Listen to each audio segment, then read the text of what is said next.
সকাল সকাল মা কিন্তু আজ ঘুম থেকে উঠে পড়েছে। এইদিকে দেখো মা কি করছে।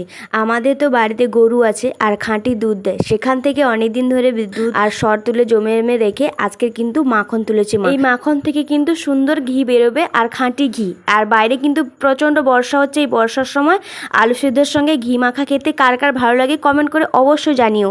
বাইরে যেহেতু প্রচন্ড বৃষ্টি হচ্ছে, আজকে সারা দিনটা বেরোনোই যাচ্ছে না, তাই বাড়িতে বসে ভাবছে স্কুল ড্রেসগুলো অনেকগুলো তৈরি করব। মা যেহেতু রান্নার দায়িত্বটা আজকে সকাল সকাল নিয়ে নিয়েছে, তাই আমি ভাবলাম আমি তো তাহলে পুজোর দায়িত্বটা নিয়ে, সেই জন্য এখানে আমি কিন্তু পুজো দিয়ে দিয়েছি আর খুব সুন্দরভাবে ফুলগুলো দিয়ে সাজিয়েছি ভগবান। কাল কিন্তু বাবা ডিউটি থেকে আসার পথে বেশ অনেকগুলো আম নিয়ে আসছে, যেমন দেখতে তেমন কিন্তু খেতেও খুব সুন্দর ছিল। আর ওর স্মেলটা যা ছিল মনে হচ্ছে এক্ষুনি খেয়ে ফেলি সবগুলো আম। তোমাদের আগেই বলেছি আজ সারাদিন বৃষ্টি হচ্ছে, তাই অনেকগুলো জামা তৈরি করবো। এই কথা সেই কাজ, আজ কিন্তু কুইরে জামা তৈরি করেছি। কেমন লাগলো ভিডিওর কমেন্টে জানাও।